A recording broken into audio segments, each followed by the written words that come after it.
proud of the way our guys played. Got a lot to clean up. That's a big thing. Stood out. I got a lot of things to improve. Game management, missing signals, some things that we got to clean up if we want to do what we want to do this year. We got a lot of things to clean up. But really proud of our football team. Questions?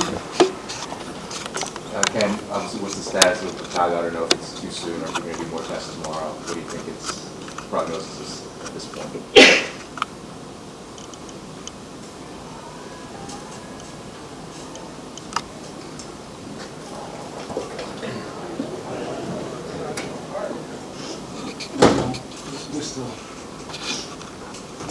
Just a great kid.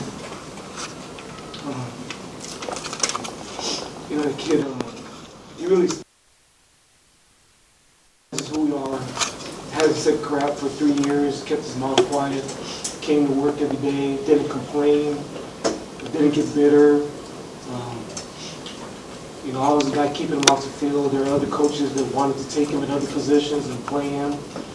But I held him back, and like I said, for 3 years he didn't say anything. He just worked his butt off. And what he did in the first half didn't surprise me.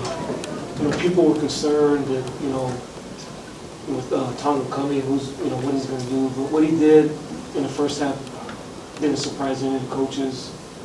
I mean, we knew the guy's a really good football player. He's just was behind Keenan, but didn't take away from any of his skills. We'll find out. We just feel bad for a kid that's waited his turn. He's worked so hard, You just feel for the kid. But you have not been told anything definitive, Coach? Not definitive yet. Just. So. That being said, can you talk about Will Worth and if he is the guy going forward, what he brings? And it looked like he handled himself fairly well today. Well, Will knows our offense. I mean, he's a tough, hard-nosed kid. I thought he played really well when he went in there. We, messed up on some different things, but I thought he played really well. Malcolm came in there and played well, but we'll have Zach Avey back next week too. So Zach will be able to play next week. But I thought Will did a good job when he was in there. Coach, you had some big on-field leadership roles to fill this year. What did you see out there today? A lot of guys stepping up. If there's one thing this place isn't lacking, it's leadership. I mean, that's what the school's about. Everybody's worried about how many starters we got coming back and this and that. But our culture is pretty strong. And you don't win with teams. You don't win by strategy. You always win with culture. And our culture is strong. We're a disciplined, tough, hard-nosed group that's pretty humble. We don't say anything. We just come to work. And the younger guys learn from the older guys, and it's passed down. The tradition is passed down. So other people would have thought, what's going to happen this year? The legacy just keeps getting passed down. This is the way we play. We're going to be tough. We're going to be disciplined. And the leaders pass it on to the other guys. But, there might be some other things you might be lacking here at the academy. Maybe we're not the biggest team in the world. But leadership is one of them. You never worry about leadership here. This school is full of leaders. And the guys on this team get cream of the crop. Coach, overall, how do you think you guys played defensively?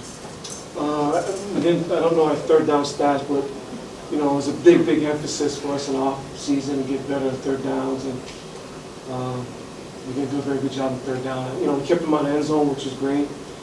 Besides some different things, but we just got to continue to get better at third down. It's a huge down. You got to find a way to get people off the field. Try some different things with some coverage. Try some zone pressure and do different things. We just got to continue to improve, and that's one of the big emphasis we'll do defensively. Just try to find a way to get people off the field. I thought we did well on first and second downs and put them in some third and long situations, but we couldn't get them off the field. Can you talk about Chris High's performance, Coach? Again, he's another guy. People are concerned with Chris Swain leaving and things else, but all of us on the staff and the team knew that it would be Chris High's time. I mean, he's a dynamic runner. He's tough. He's physical. He's a guy that's 230. He can run. He can cut. Physical runner. What he did, like I said, the way he played wasn't a surprise. He's been doing that ever since he's been here. He's like, again, he was playing behind a guy who's playing with the Chargers now. So it's just didn't take anything away from him. And we knew he was a good player, it was just his time had come, so I thought he played really well. He took care of the ball. And first and foremost, that's always our deal. They were trying to rip the ball out, but we're going to make sure we take care of the rock, and I thought our guys here in the ball took care of the rock. Another emphasis was the kickoff coverage. That was something you wanted to improve. That opening kickoff had to have been very nice for you to see the way you covered it. I thought we improved a big time with that, and Coach Niumatalolo did a really good job. It was just again culture, philosophy, being tough. Don't oversimplify things. Kick the ball and go tackle the back of the ball. Sometimes in coaching we outsmart ourselves and do all these different things, and sometimes when you spend a lot of time in the office, you start seeing ghosts. I mean, football's not that hard. Just there's a guy with the ball, tackle the guy with the ball, and so we just. And I thought again, Coach Niumatalolo did a really good job of simplifying things in our coverage lanes, our technique, keeping it real simple, allow our guys to play fast, and I thought they played really well. Yeah, so that's definitely, we can have way too many third downs, and we got to find a way to get them off the field. And, we got to improve. We got our first game coming up next week against a conference team in UConn, and we're going to find a way to get people off the field. Coach, how did you think Malcolm Perry played? Obviously thrown into the situation. How do you think he did? I thought he did really well for a guy that wasn't supposed to suit up. I guess he was in the brigade and they went and got him. He'd been sick all week too, so he didn't take any reps. So we try to keep things really simple for him. And he's another talented kid. It's not the scenario you want, but we have to do what we have to do. And like I said, Zach Aiden will be back next week. And so, but Malcolm did a really good job when he was in. Any other questions for Coach? Thank you, guys. All right, thanks, Coach. Today you ran up almost 600 yards and good amount of points. What did you think of the offensive performance? I think the offense did really well, and we executed, but we still have room to improve. We need to iron out some things. So. Will, did you kind of assess your performance? You got an obviously unexpected injury to how did you feel you ran the offense? I felt like we did pretty well as an offense. There's a couple just communication problems that we have to fix these upcoming weeks, but like Tony said, there's definitely room for improvement. But I think as an offense, we did pretty well. Antonio and Will, can you talk about Tago going down? I mean, the kid waited 4 years for his chance to start and it lasted a little over a quarter. Definitely, it's a tough game, and we all understand that. And he's been waiting on his time, and his time came, and just like that, injury happened. But he's done everything that he needed to do to get to this point, and he went out and just gave it his all. And unfortunately, he got hurt, but he'll be back. And Will, did you have a chance to talk to Tago? Kind of what's his emotions, what's he kind of feeling right now, do you think? I mean, it's definitely a rough situation for him to be going through, and we all feel for him. It's a very tough spot, as you said. He's been waiting 3 years for this, and definitely feel for him. We're going to be saying prayers for him tonight, and hoping that everything will turn out all right. Chris, you said you were going to be ready to step in there, and did you ever think you'd rumble for 180 yards or whatever it was first game? Sir, I just knew with the help of my line and the play callers and my supporting cast that anything was possible. Will, a new offensive line this year, how do you think those guys did up front for you today? I think it went really well with them. We've been, for the past couple of years, they've been practicing with the twos and get a lot of reps in practice, coming two huddles.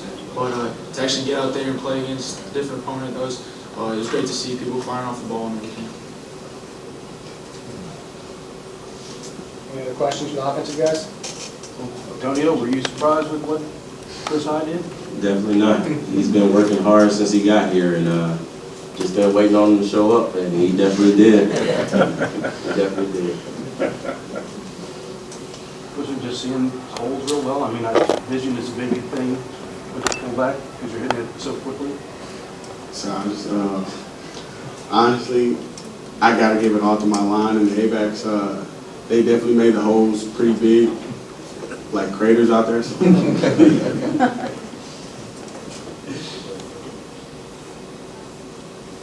other questions for the offensive guys? All right, thanks, guys. I know you kept them out of the end zone, but they did move.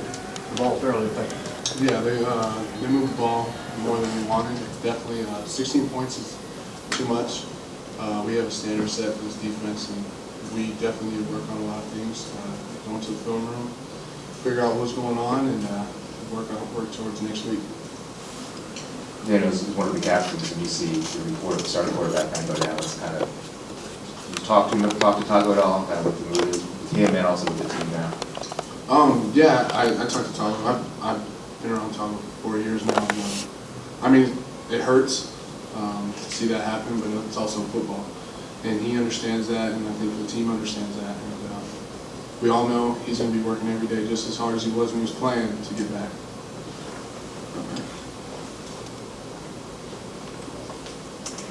Micah, I mean, as far as, defensively, what are some of the areas you feel like you got to improve between now and Connecticut? I think as a defense, and especially me, we need to be more physical. Connecticut's a big downhill run, power type team, some physicality, and I mean, effort. We can work on that every day, and that's what makes our defense great. We're all flying the ball, all having fun. Like the coach talked about the offseason emphasizing getting offense off the field on third down. Where do you think you guys stood there in terms of that today? I think any aspect that you work on improving or that you're good at, I think you can improve it regardless of how good you take. I think there's always room for improvement. I will say they can get some third and long conversions, the quarterback scramble, a couple passes, stuff like that. Always working to get better, get them off the field, because we just have to have that mindset on third down that they have to get off the field. That's our favorite down. We're still improving. Were you surprised that they threw the ball so much? Were you kind of expecting that running back would get more of the load than he did? Yeah, I definitely thought that they were going to allow him to 22 more because from what we saw in film, he was their main go-to guy. So I expected more like having to hold the edge rather than dropping as much as I did. Any other questions?